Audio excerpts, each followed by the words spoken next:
नमस्कार दोस्तों, SPS education में आपका स्वागत है। आज मैं आप लोगों को वचन पर, जो कि मैंने पहले वीडियो में वचन के बारे में विस्तृत जानकारी आप लोगों को दी थी कि वचन में परिवर्तन कैसे करते हैं, तो उसी पे कुछ प्रश्न उत्तर करवाने जा रहा हूँ। हालांकि ये बहुत ही आसान है। एक वचन से बहुवचन बनाना, बहुवचन से एक वचन की पहचान करना बहुत ही आसान है, लेकिन फिर भी कभी कभी हम उसमें फंस जाते हैं। तो इसके लिए अगर हम ये रिवीजन प्रश्न कुछ कर लेंगे तो आपको भी ये पता चल जाएगा कि आखिरकार आपको कितना तैयार है। और अगर अभी तक आपने हमारे चैनल को सब्सक्राइब नहीं किया है तो चैनल को सब्सक्राइब कर लीजिए और बेल आइकन पर क्लिक करिए, जिससे कि आपको आने वाले वीडियोस का अपडेट समय समय पर मिलता रहे। तो शुरू करते हैं आज की अपनी वीडियो। वचन पे आज हमारा पहला प्रश्न है, हिंदी में वचन कितने प्रकार के होते हैं। पहला प्रश्न है हमारा, कितने प्रकार के होते हैं। ऑप्शन है 2, 4, 3 या फिर 1। तो मित्रों, हिंदी में वचन 2 प्रकार के होते हैं। ऑप्शन का सही है, एक वचन और बहुवचन, इसके अलावा कोई और बहुवचन नहीं होता है। दूसरा हमारा प्रश्न है, रीति का बहुवचन बताइए। अब रीति शब्द दिया हुआ है, इसका आपको बहुवचन बनाना है।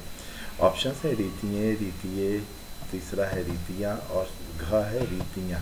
तो मित्रों, इसका सही ऑप्शन घ होगा। करेक्ट आंसर रीतियाँ will be the correct answer. अगला क्वेश्चन है हमारा, यहाँ भी आपसे बहुवचन पूछा गया है गौ का। गौ का बहुवचन क्या है। ऑप्शन है हमारे पास, ऑप्शन का गौएँ, ऑप्शन ख गौओं, ऑप्शन ख ग गौएँ और ऑप्शन घ गौएँ। तो यहाँ पे हमारा सही ऑप्शन होगा ऑप्शन ग गौएँ, इसका करेक्ट आंसर है। अगला प्रश्न है हमारा, चोर का बहुवचन क्या है। तो मित्रों, चोर का बहुवचन ऑप्शन है चोरों, चोरें, चोरनियाँ, चोरों। तो यहाँ पर हमारा सही वर्ड ये लिखा हुआ है का चोरों, तो हमारा चोर का बहुवचन चोरों होगा। इसके बाद हमारा अगला क्वेश्चन है, नीति का बहुवचन। यहाँ भी बहुवचन पूछा गया है, नीति का बहुवचन क्या है। ऑप्शन है नीतियों, नीतियाँ, नीतिगत और नीतियों। तो यहाँ पे सही ऑप्शन है ऑप्शन खा नीतियाँ, हमारा इसका नीति का बहुवचन है। मित्रों, खूंटी का बहुवचन पूछा गया है। खूंटी का बहुवचन क्या है। तो ऑप्शन से हमारे ऑप्शन का है खूंटियाँ, ऑप्शन ख है खूंटियों, ऑप्शन ग है खूंटियाँ और ऑप्शन घ है खूंटियों। तो मित्रों, यहाँ पर इसका सही आंसर होगा हमारा ऑप्शन का खूंटियाँ। खूंटी का बहुवचन खूंटियाँ होता है। अगला प्रश्न है हमारा, अध्यापक का बहुवचन क्या है। ऑप्शन है हमारे पास अध्यापकों, अध्यापकगण, अध्यापक जन, अध्यापक वृंद। तो मित्रों, इसका सही ऑप्शन होगा अध्यापकगण। अध्यापक का बहुवचन अध्यापकगण होता है। मैंने किन शब्दों में गण, जन और वृंद का इस्तेमाल होना है ये मैंने अपनी वीडियो में अच्छे से समझाया हुआ है। आप हमारी वचन पर आधारित वीडियो अवश्य देखें, जिससे कि आपको इस तरह के प्रश्न करने में कोई कठिनाई नहीं होगी। अगला प्रश्न है आपका, पक्षी का बहुवचन क्या है। अब यहाँ ऑप्शन दिए गए हैं पक्षियों, पक्षियाँ, पक्षी वृंद या पक्षी लोग। तो मित्रों, इसका सही ऑप्शन होगा ऑप्शन घ पक्षी वृंद। पक्षी वृंद पक्षियों का बहुवचन होता है।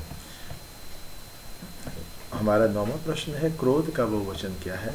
ऑप्शन है क्रोध, क्रोधों, क्रोधित और क्रोधमर्द। तो मित्रों, क्रोध का बहुवचन क्रोध ही होता है। ये एक ऐसा शब्द है जिसका कि एक वचन बहुवचन दोनों में ही वो क्रोध ही प्रयोग होता है, उसमें कोई परिवर्तन नहीं होता है। हमारा अगला प्रश्न है, इस पे भी मैंने आपको जानकारी दी है कि किन शब्दों में परिवर्तन नहीं किया जाता है, तो वो ऐसे ही रहते हैं। अगला प्रश्न है हमारा, घर का बहुवचन पूछा गया है। तो मित्रों, ऑप्शन हैं घरों, घर, घर समूह और घरेलू। तो ये भी हमारा उसी तरह का प्रश्न है जिसका कि एक वचन और बहुवचन में रूप सेम रहता है, समान रहता है। तो घर का बहुवचन भी घर ही होगा। ऑप्शन खा हमारे यहाँ पे बिल्कुल सही आंसर होगा। बालक का बहुवचन क्या है, अगला प्रश्न हमारा पूछा गया है। तो बालक का बहुवचन बालकों, बालकगण, बालकजन और बालकें। तो मित्रों, इसका भी सही उत्तर होगा बालकगण। ये गण, जन, किन शब्दों का वचन सेम रहता है, परिवर्तन नहीं होता है। एक वचन बहुवचन बनाए उसी तरह से प्रयोग किए जाते हैं उसी रूप में। इसके लिए हमारी वीडियो अवश्य देखें। इसके बाद हमारा जो है 12वां प्रश्न है, शब्द के जिस रूप से एक या एक से अधिक होने का बोध हो उसे क्या कहते हैं? तो मित्रों ऑप्शन दिए गए हैं बहुवचन, वचन, एक वचन या संबोधन। तो मित्रों इसका सही उत्तर है ख वचन। जिस शब्द के जिस रूप से हमें उसके एक वचन या बहुवचन या अधिक होने का पता चले उसको वचन कहा जाता है। एक वचन और बहुवचन उसके प्रकार होते हैं। कभी कभी मैं के स्थान पर हम का प्रयोग कब करते हैं? कभी कभी जैसे हम बोलते हैं, मैं बोलता हूँ कि हम वहाँ जा रहे हैं, हम आपको पढ़ा रहे हैं, आप पढ़ नहीं रहे हो, इस तरह के वाक्यों का जब प्रयोग किया जाता है, यानी कि मुझे प्रयोग तो मैं का करना था लेकिन हमने प्रयोग हम किया, तो ये कब करते हैं? ऑप्शन है हमारे पास बहुवचन बनाने के लिए, ऑप्शन खा है अधिकार प्रदर्शन करने के लिए, ऑप्शन ग है किसी को परेशान करने के लिए, और ऑप्शन घ है बाधा उत्पन्न करने के लिए। तो मित्रों जब हम अपना श्रेष्ठता दिखाते हैं या अधिकार प्रदर्शित करना चाहते हैं किसी चीज़ पे, तो हम मैं के स्थान पर हम का प्रयोग करते हैं। इसके बारे में भी मैंने कि किन शब्दों के साथ हम का प्रयोग करते हैं, मैं के स्थान पर कब हम का प्रयोग होता है, ये विस्तार से बताया हुआ है, आप वीडियो देखें। संबोधन के लिए प्रयुक्त शब्दों का बहुवचन कैसे बनाते हैं? संबोधन का मतलब होता है हम जब किसी को बुलाते हैं तो उसमें क्या प्रयोग करते हैं, या शब्द के अंत में लगाकर यूँ या ओ लगाकर, जन लगाकर या वृंद लगाकर। तो मित्रों जब भी हम किसी को बुलाते हैं तो आपने देखा होगा हम यूँ या ओ का लगाकर का प्रयोग करते हैं। जैसे हम बोलेंगे, किसी को बुलाएंगे, ये लड़कों बच्चों इधर आना, तो हम यूँ या ओ का ही प्रयोग लगाते हैं। लड़कियों इधर आओ, है ना, तो इस टाइप से हम उस संबोधित करते हैं। तो हमारा ऑप्शन खा सही होगा। हमारा अगला प्रश्न है किन शब्दों का सदैव बहुवचन में प्रयोग होता है? अब यहाँ पे कुछ शब्दों के समूह दिए गए हैं। जैसे पहला समूह है हमारा हवा, प्राण, बाल। दूसरा समूह हमारा प्राण, बाल और आंसू। तीसरा समूह है सेना, प्राण और आंसू। और चौथा समूह है हमारा आग, प्राण और सेना। तो मित्रों हमें ये बताना है कि इनमें से कौन सा समूह सदैव बहुवचन में प्रयोग किया जाता है। ऑप्शन है हमारे पास जो दिए गए हैं, इनमें हम देखते हैं। ऑप्शन खा, अगर देखिए हवा चल रही है, हम वाक्य में प्रयोग करके शब्दों को अगर हम वाक्य बनाकर उनका प्रयोग करके देख ले तो हमें आसानी से समझ में आ जाता है कि कौन सा बहुवचन है। हम कभी भी हवा के लिए नहीं बोलते कि हवा चल रही है, हवा चल रही है ही बोलते हैं। लेकिन यहाँ पर अगर हम बोलें प्राण चले गए, बाल उड़ रहे हैं, तो बहुवचन में प्रयोग होता है प्राण, बाल। अब ये आंसू निकल आए, यहाँ भी इसका बहुवचन में प्रयोग हुआ, तो ऑप्शन खा यहाँ पे सही होगा, क्योंकि ये तीनों ही शब्द बहुवचन रूप में प्रयोग किए जाते हैं। यहाँ पर सेना का प्रयोग एक वचन में होता है, सेना आ रही है, सेना आ रहे हैं नहीं बोलते हैं, है ना। यहाँ पर आग लग गई, आग लग गए नहीं बोलते हैं। तो इस तरीके से जो ऑप्शन खा है ये हमारा सही आंसर है। हमारा 16वां प्रश्न है दर्शन कैसा शब्द है?